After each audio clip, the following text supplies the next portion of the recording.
Time for Gene Shepard, humorist, after-dinner speaker, and recipient of the Mark Twain Award for 1976. Here's Gene.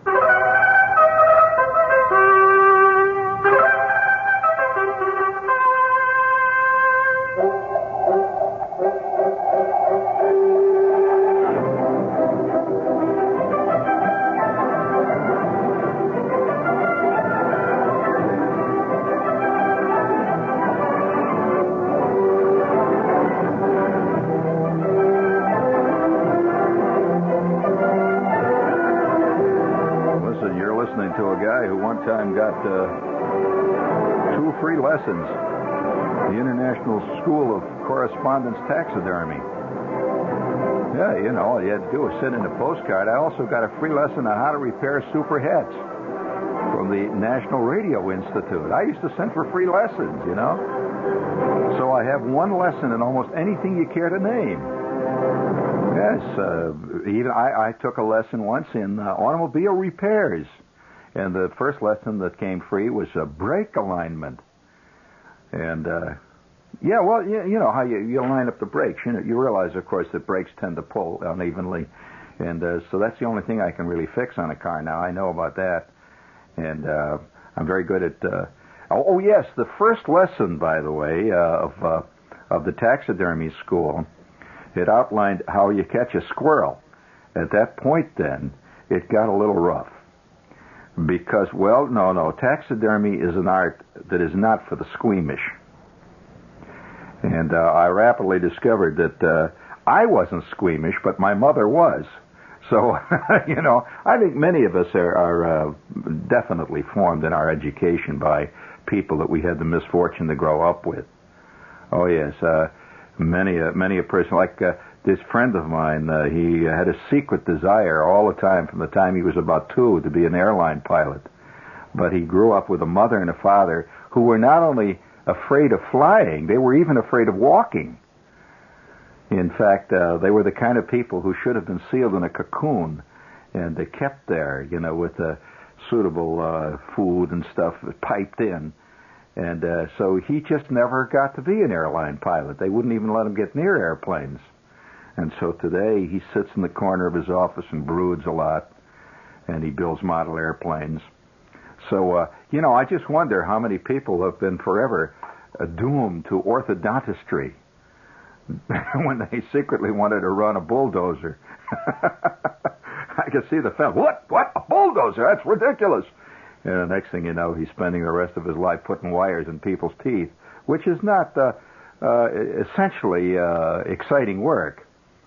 And I might add, I can't see what difference there is driving a bulldozer and putting wire in people's teeth.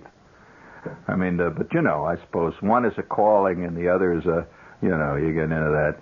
But I've been fascinated, you know, just to talk to friends of mine. I have to walk up to them and I say, hey, you catch them, you can really catch them off guard sometimes when they're hanging over the water cooler and they're, you know, looking mad.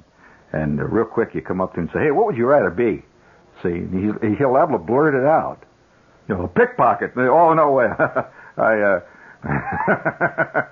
You know, yeah, you could get because almost everybody isn't what he wanted to be. This is a sad fact of life. But the actual sad fact of life, too, is that most of the things people want to be is either stupid or totally unavailable. So, you know, you can't bring them together. It's just the way it goes. You know, the old problem of many are called, damn few are chosen. I mean, you could want to be a left-handed pitcher all you want, but if you can't develop a slider, forget it. I mean, it's not always a matter of being what you want to be. You know, you just can't. If you were born with the right cheekbones, you could have been Gregory Peck. But since you were born looking a little bit like a fire plug with feet, there's just no way to go. So, you know, sometimes there are conditions which are not right. Now, at the age of about 9, I've gotten letters from people saying, Shepard, what did you want to be when you were a kid? Did you want to be what you are, you know, in showbiz, dancing and singing and running around and wearing a funny hat and all that jazz? Well, I never thought about it. I think people who get to be various exotic things like being in show business and running around dancing and singing, rarely think about that as a kid. I hate to tell you, friends, that almost every major actor I knew had no idea he was going to be an actor, even as late as his early 20s. That's discouraging, isn't it? It happens to be true. In fact, I've even known some major novelists that never at any point did it cross their mind that they wanted to be a writer. You see, they were drawn to writing inevitably by writing. They were not drawn to the idea of being a writer. Not the same thing at all, see. So, as a kid, I remember they used to send us, once in a while, we get these mimeograph forms. What do you want to be when you grow up? I remember several term papers like, write about what you want to be. I remember writing one. I actually remember what I wrote that I wanted to be. And I'll tell you, it was in 7th grade. I had a very interesting 7th grade teacher, Mr. Melton. Mr. Melton was different from any other teacher I ever had. I'll tell you an example of what Mr. Melton did. He taught geography, among other things. That was his main thing. He taught geography, okay? So Mr. Melton, I was listening the other day to one of these very serious, often very pompous FM stations that feature rebroadcasts from things like Radio Thailand.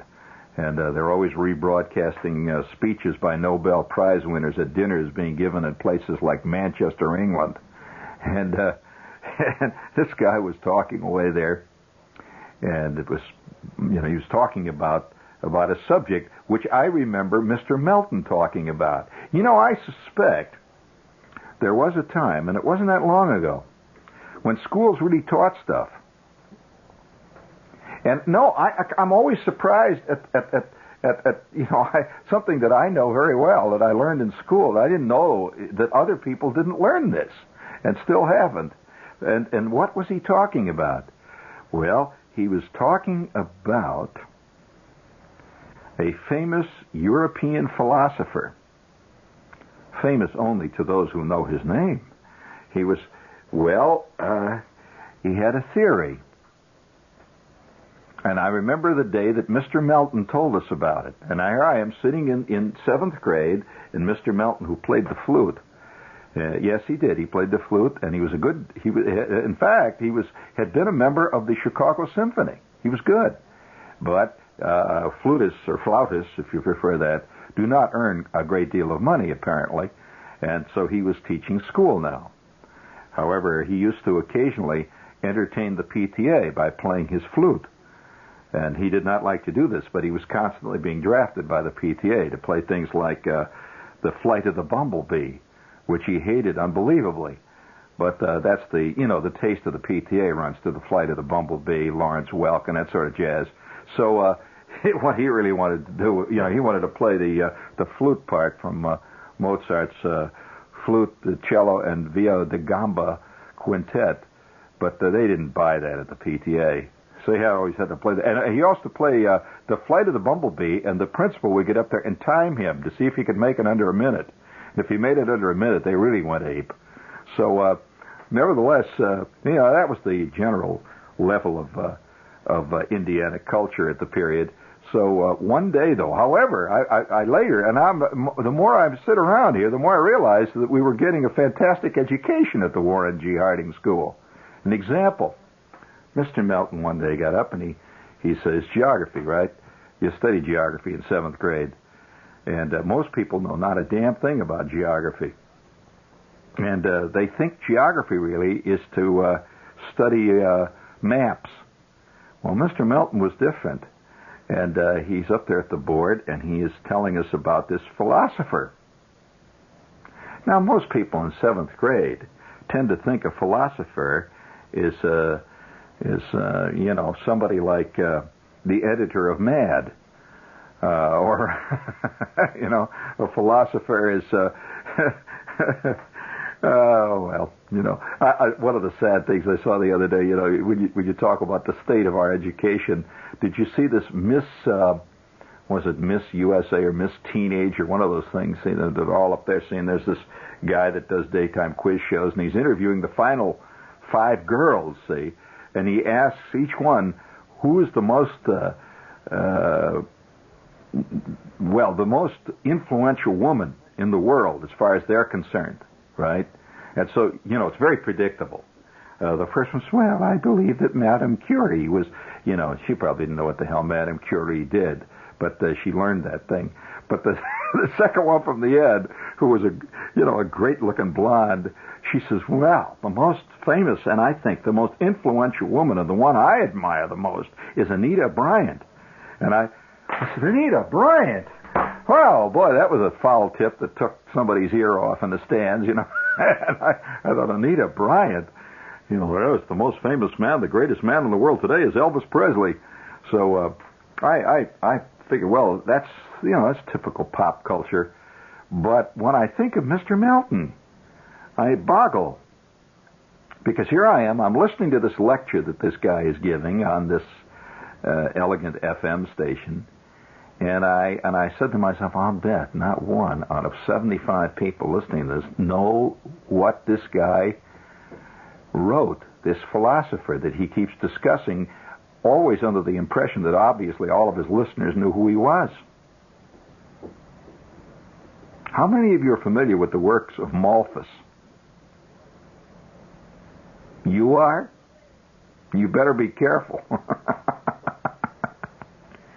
In fact, the works of Malthus are coming back to haunt us today.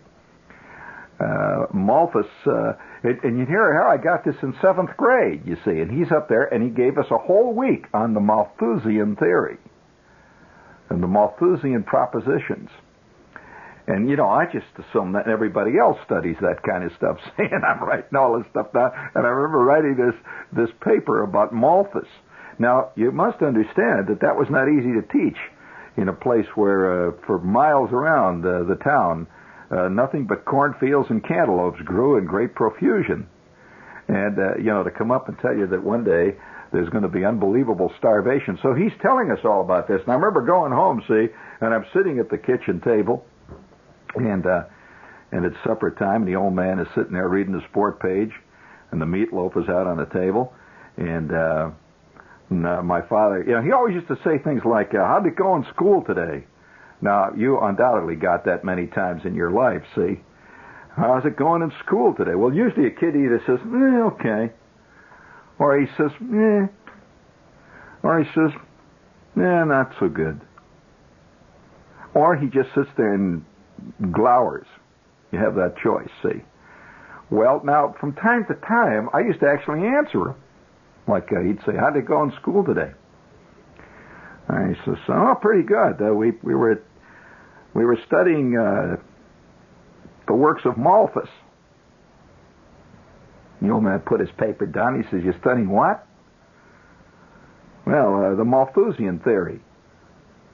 He says, the Malthusian theory? Yes, the Malthusian propositions. What the hell? He says, what are they teaching you there at school? That's the Malthusian theory. And he looks up, my mother's standing over there by the sink, and she's got her Brillo pad, and she turns around, she says, well, tell him what it is. See, she didn't know either. So I said, well, the Malthusian theory is the following number of propositions. And he said, don't give me that stuff. Just tell me what it's about. Oh, don't cloud it up with them words. You're not fooling me. Now, come on, tell me what it is. I want to find out what they're teaching you there at that damn school. I says, well, Malthus, as you know, father was a well-known Middle European philosopher. There you go. Don't give me that stuff. Just tell me what it is about. I don't care. So, all right. So he's a Slovak or something. Tell me what's it about? What's this Malthusian stuff? I said, well, the Malthusian theorem holds actually that population is a geometric progression, which is to say that if you start out with 2 people, within a short time you're going to wind up with 8 people. This is stupid. Everybody knows that. The old man yells, is that what you're learning in school? I could have told you that. Look at us. We started out just me and your old lady. Now look, whole damn mess here. I said, no, Father, it's a little more complicated than that. See, it says that that the population is a geometric progression, and there's a formula. It's a square of the hypotenuse over the shortest line between 2 points divided by 3, and you figure out at the end of the century, where you started out with one person, you're going to have like the whole town of Hessville, Indiana. And all right, so what's new? I says, well, see, he also said, though, that since the population expands geometrically, the ground does not expand, but remains the same as it always was. It doesn't get bigger. Oh, come on, that's stupid. I could have told you that. This lot here we got gets smaller every year, in fact. It don't get bigger. I mean, the junk out in the back by the garage, I can't even go back there anymore. It used to be the garage went all the way back to the backyard. Now I can't even get back there. So you're trying to tell me that they're teaching you at school that people have kids and ground don't go bigger? I says, yes, Dad. But more than that, see, he said also that since the ground doesn't get bigger, food does not grow more. They won't have any more food. See, one day there's going to be too many people and not enough food. Oh, come on. Come on. By the way, my father worked for Borden's, see, and they had this machine that made more food than you ever wanted to eat. So you're trying to tell me we're going to run out down at Borden's? I says, well, that's what he says, actually. Oh, wow. Oh, boy. Am I glad I went to school when they taught you how to do something, the old man said, and he went back to the sport page. Okay, so, you know, the old man, and now, I'm listening to this lecture, see, and he's talking about Malthus and the Malthusian theory, and he's comparing philosophers, see. And now this is something that just does not happen on the Johnny Carson show. He's comparing the philosophers of pessimism versus the philosophers of boundless optimism. And he says, why, just a few years ago. Now, who is a philosopher of boundless optimism? In other words, who feels that it's going to get better and better in every way as time goes on? Well, among others, Buckminster Fuller. See, he's the kind of guy that just simply believes that if we create more machines, the machines will create better stuff until ultimately the world is going to be one fantastic paradise. The machines are going to make it possible. Okay, that's boundless optimism. And that was in the saddle just a couple of years ago. Now it's beginning to be questioned. And now Malthus is slowly beginning to creep out of the woodwork.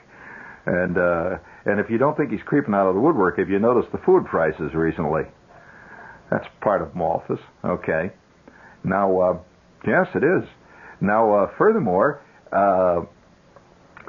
speaking of philosophers of that type, who was the philosopher who, and again, this was not Mr. Melton this time. We had a history teacher. Now, this history teacher, whose name was Mrs. Benjamin, assigned us to read alternate chapters of this guy's work. And I've discovered now, as I walk around life, that most people not only have not heard of his work, they don't know what he said. Now, who was it? He described the decline of the West. Yeah. Believe me, he's, to use a current phrase, he's relevant. He described the decline of the West. Yes, his name was Oswald, but that's not enough. That's right, Oswald Spengler, but I'll bet you never read it.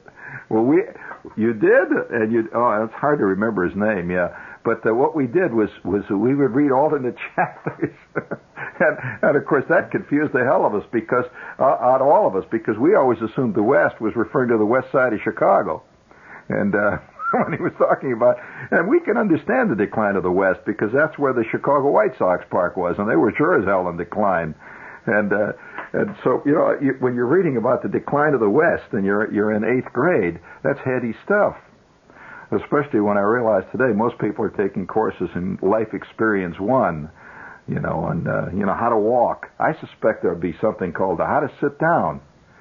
Oh yes, there's a lot to sitting down right. Oh yes, a man can be judged almost immediately when he walks into an office about how he squinches down into the chair. If he flops down with his feet all over the place, forget it. Think he's going to get hired by Mr. Bullard? No way. So learning how to sit will be taught in schools, I suspect, with diagram slides, with audiovisual lecture aids, and, sitting, standing through the ages. There will be lectures on the evolution of the chair. And, you can make a very involved course out of any damn thing you can. Like, all right, like, for example, nose blowing 1 and 2. It starts out with a very involved description of the origin of the handkerchief in Western culture. You can see the chorus already, can't you? Beginning, nose blowing in the 18th century, or why there are 3 buttons on every man's coat. And until eventually, of course, then there'll be lab courses in nose blowing with disposable Kleenex-type napkins, or nose blowing with linen handkerchiefs. 2 different techniques. And eventually, after 3 semesters, the kid will be, of course, given a final standing oral laboratory lesson and blowing his nose, and he will receive 5 credit hours. Now, well, yeah, I could see this. Shoe tying 1 and 2. Oh, yes, that's a very... These are all... of course, it'll all be given with visual aids, so the kid won't have to read. Reading gets in the way of true communication. So it'll all be done with visual aids, slide rule, pantomimes, little playlets on how Ben Gazzara ties his shoe, all these various things. Now, okay, so I'm so when we got out of school, I remember the talk about being influenced by your family on where you're going to go to school. See, everybody is going to go to some kind of a school. Half the kids, that got out, they said, hell, I'm going to get a job. I want to get a car. The hell with going to this college. There's always those guys. Why not? I put nothing down on them. No way. Although there are those who do. I do not. I say that if everybody went and got a PhD, the world would be in a hell of a lot of trouble shortly thereafter. You better believe it. First of all, Roto-Rooter would have a lot of trouble getting guys to work for him, for starters. So, that's just part of the thing. So, nevertheless, I remember one day hanging around the garage, seeing, and me and Flick and Schwartz and everybody's talking about what we're going to do. You see, we're going to go to school. At that point, I had rejected the idea of taking a correspondence course in taxidermy, which I had entertained briefly in my sophomore year in high school. Be a taxidermist, and stuff goats and stuff. But no, kids think of these things. See, it's I will say that the more you live in the city, the more your life goes in conventional molds. You think of being a doctor. You think of being a lawyer. You think of being an architect. These are conventional molds. But the further out you get out there, you're liable to say, well, I'm going to be now, let's see, I'd like to be a guy that goes out and paves driveways. That would never occur to a kid living in Brooklyn. And yet, that's a highly skilled trade. So I suspect that the city kids tend to think in terms of conventional molds. I will be an actor. This is a conventional, goes all the way back to the first cavemen that ran around with a clown suit on.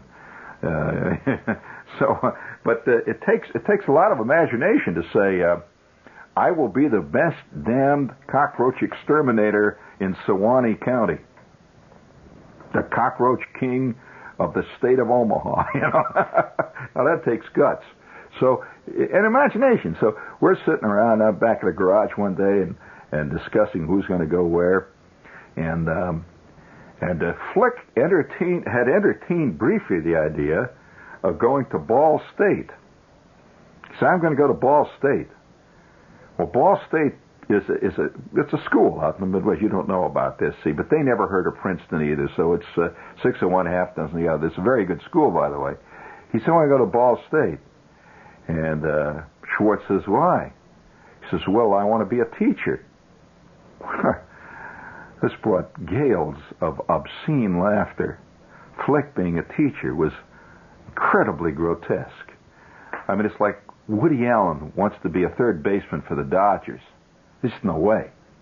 First of all, Flick was averaging a D- in courses like gym. I mean, and it went downhill from there. See, but he wanted to be a teacher. See, there's an old canard among educators that people are always drawn to the one thing that they can't do. People with speech impediments are invariably drawn to try to be radio announcers. This is a common thing. You'd be amazed around the radio stations, the number of people who come in for auditions who have unbelievable lisps and bad problems with their speech. There are also problems so you're drawn to the thing that you can't be. Opposites attract. Guys with bad eyes want to be astronauts. Guys with thick, short, stumpy fingers and watery eyesight tend to want to be brain surgeons. Guys that have unbelievably bad psychological problems, they sit in the corner and twitch for hours on end, they wind up being psychiatrists. Oh, yes. I'm sorry, friend. The reality is a terrible thing to accept. So here's Flick. He wants to be a teacher. Of all things, a teacher. Well, we worked that over to Coles for a while. Finally, the truth came out. Somebody was really going to be something. Schwartz says, "Did you hear about Glenn Atkinson?" And I said, "No, I did not hear about Glenn. An obscure member of our class. You never heard me discuss Glenn. An obscure member of the class. One of those quiet guys that sit in the back and don't say a damn thing for 8, 9, 10 years running." And Schwartz says, "You hear about Atkinson?" I said, "No, what about him?" West Point. Wow. Yes, that's right. Wow. Because let me tell you this. When you're sitting around back of the garage, something like Annapolis or West Point is it's 50 times more remote than Yale. I mean, that's really something. And I said, "Glenn is going to Annapolis? Or rather West Point?" And Schwartz says, "Yeah." I said, "Oh, come on, is he kidding?" He says, "No, he got an appointment." I said, "An appointment? What do you mean an appointment?" "Yeah, from the senator. He got appointed by the senator of the state to go to West Point." Half of us couldn't even get in to see Frank Scott Simonson to talk about a job at the Shell station, and he got an appointment from the senator. And Flick says, Glenn Atkinson got an appointment from the senator to go to West Point? Van Johnson was always going to West Point. Or Robert Cummings was all these guys were going to West Point. They never once had a movie about going to Ball State and learning how to teach geography. Or getting a job down at Simonson's garage. Atkinson's going to West Point. It just sort of hung like a pall over the backyard. And then you know how life is. You kind of walk along, you forget it. One day, I'm coming out of the drugstore with Schwartz. And walking towards us, out of the dusk, was a guy wearing a long, gray, elegant cape and this fantastic hat with a great big gold eagle on it. My God, it's Glenn Atkinson. Atkinson had mysteriously gotten taller. He was about 7 feet tall. And Schwartz said, "Hi, Glenn." Schwartz said, "Oh, I believe, yes, you're Schwartz, of course. I remember you." Schwartz said, "Gee, how you like West Point?" And Atkinson merely said, "I find it satisfactory." And he had gold stripes already on him. 3 years later, I find myself in the Army. One one day I'm riding along in this Jeep on the way to some obscene detail where I was going to clean chickens with another guy. And who do I see going along the road in the opposite direction but Atkinson in a staff command car being driven by two highly uniformed corporals with a flag out in front of his car with a great big silver eagle on it. The colonel that ran the whole damn camp. It was Glenn. Oh, God. I scrunched down in the seat when he went by. He looked tall, elegant. He was wearing silver eagles. He had on a hat that glowed in the dark. Me and Gasser went down and cleaned chickens. Halfway through the 300th chicken, I says, hey, you know, the colonel went to school with me. And Gasser started to laugh. He says, God, there's nothing you can do about talent, is there? I says, no, I guess not. Give me that gizzard over there. You've been listening to Gene Shepard, humorist, author, and recipient of the Mark Twain Award for 1976.